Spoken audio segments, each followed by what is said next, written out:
Welcome to AZ English Fluency, where we guide you on your complete journey from A to Z. Hello, everyone, and welcome. I'm Emily. Today, we are not just going to learn English words. We are going to explore a very important idea through a story. This is a graded reader. It is a story designed to be understood easily, using clear and natural language to help you listen, learn, and reflect. Think of it as a comfortable and enjoyable way to improve your English. By the end of our story today, you will have achieved 3 things. First, you will have improved your English listening skills by following a clear and engaging narrative. You will absorb vocabulary and sentence structures in a natural context. Second, you will have learned important words and phrases for talking about stress, about obligations, and about setting boundaries in your life. And third, and perhaps most importantly, you will have explored the powerful, sometimes difficult, but life-changing art of saying no. Our story is about a man named Leo. Leo was a kind man. He was talented at his job, he was a good friend, and everyone in his life liked him. He was generous, and he was always willing to help. There was just one problem, a problem that Leo himself did not see for a very long time. Leo did not know how to say no. Let me describe a typical day in Leo's life. He would arrive at his office in the morning, feeling focused and ready to work on his own important projects. But soon, a colleague would come to his desk and say, "Leo, you are so good with spreadsheets. Could you just take a quick look at this for me? It will only take a minute." Leo would look at his own pile of work. A small voice in his head would scream, "I don't have time." But the word that came out of his mouth was always the same.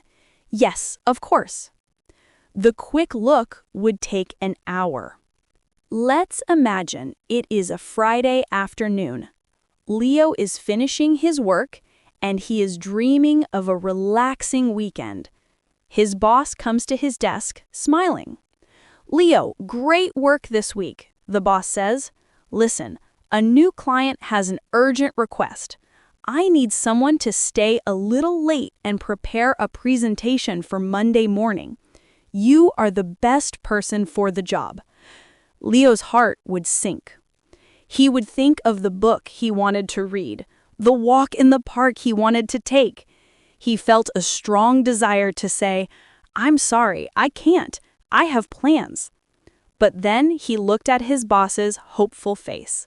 He didn't want to disappoint him. And so the familiar word came out. "Yes," Leo said, "no problem." His personal life was the same.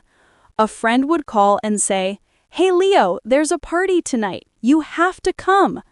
Leo was exhausted from a long week. All he wanted was a quiet evening at home. He wanted to say, "I'm too tired tonight, but thank you for the invitation." But he was afraid his friend would be sad or angry. So he said, "Yes, sounds great. I'll be there." The consequences of this were clear, but only to Leo. On the outside, everyone saw him as a wonderful, helpful person. But on the inside, Leo felt tired all the time. He felt overwhelmed. And sometimes, if he was honest with himself, he felt a little resentful. He was annoyed that other people's priorities always seemed more important than his own. His own projects, his own hobbies, and his own need for rest were always forgotten. His life was full of things he had to do, not things he wanted to do. let's pause our story for a moment and look at some of the important words that describe Leo's situation. Leo felt overwhelmed. This is a very powerful word. It means you have too much to do and you feel like you cannot manage it all. It is a feeling of being under a great weight. He also felt an obligation. An obligation is a feeling that you must do something, often because of a promise or a sense of duty, even if you do not really want to do it. Because Leo always said yes, his life was full of obligations. He felt an obligation to his boss, to his colleagues, and to his friends. This is what happens when we do not have clear boundaries. Boundaries are the invisible lines we draw around ourselves to protect our time, our energy, and our happiness. They are the limits we set. Leo's problem was that he had no boundaries. His time and energy were open for everyone else to take. Now, let's go back to Leo's story. One Tuesday afternoon, Leo received an email. It was an invitation to his young niece's first school play. The play was next Thursday. Leo was so excited.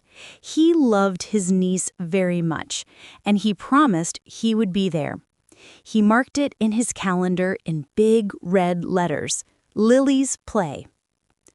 On the morning of the play, a colleague from another department, a man named Mark, came to Leo's desk. Mark looked very stressed. He said, "Leo, I have a crisis. My report is due this afternoon, and the data is a mess. I know you are an expert at this. Can you please help me? It's a small project, but it is an emergency for me." The old Leo would have said yes immediately. He would have felt Mark's stress and felt an obligation to fix it. He would have worked through his lunch and stayed late, and he would have missed his niece's play. But this time, something was different.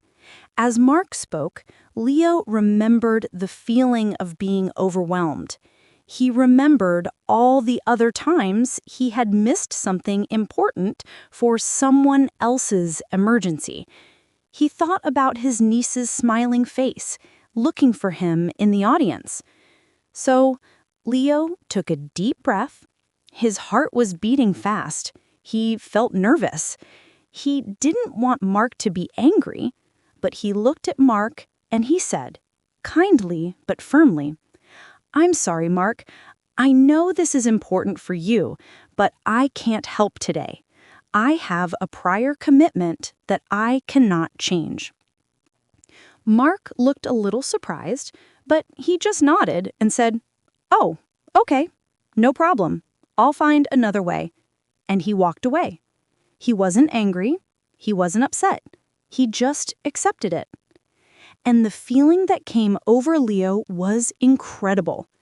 It was not guilt, it was a surprising wave of relief and lightness.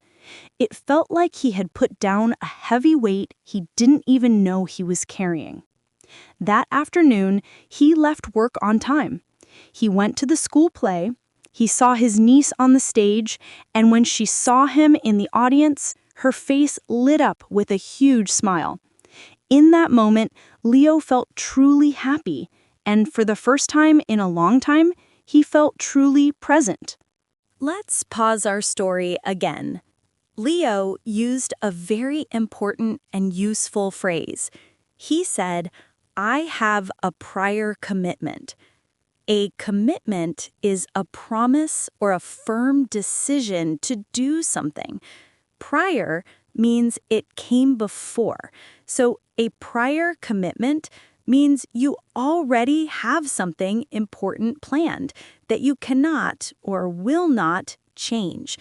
It is a polite, professional, and very effective way to say no because it does not require a long explanation or an apology. Learning how to say no is a skill. And like any skill, it requires having the right tools. Saying no directly can sometimes feel rude in English, so we often use softer, more polite phrases. Here are a few simple, respectful phrases you can use in English to set your boundaries. The first is, "Thank you for thinking of me, but I'm afraid I'm not available." This is a wonderful phrase because it starts with appreciation. You are showing that you are grateful for the offer, but then you state your limit clearly. Another great phrase is, "That sounds wonderful, but my schedule is full at the moment." This is also very positive. You are saying that the idea is good, but you are also being firm and honest about your time. "At the moment" is a great addition because it keeps the tone gentle. And a third option is, "I can't commit to that right now, but I'll let you know if anything changes." This is a useful phrase when you don't want to close the door completely. It says that your no is for today, for this moment, but it protects your time now. It gives you control over the decision. Now, let's return to our story for the final time. After that first no to his colleague Mark, something changed in Leo. He realized that the world did not end. His colleague was not angry.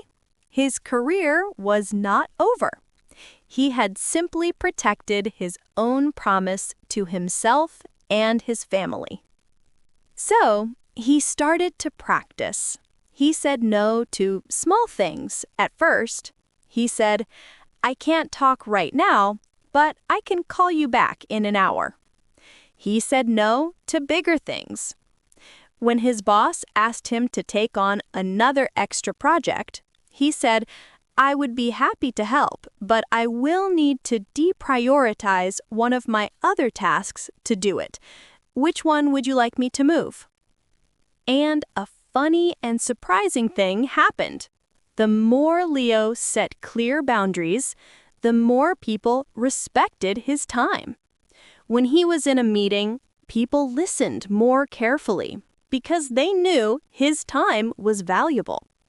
And his yes, when he did say yes to something, became much more powerful because now everyone knew it was a real choice, not just an automatic obligation.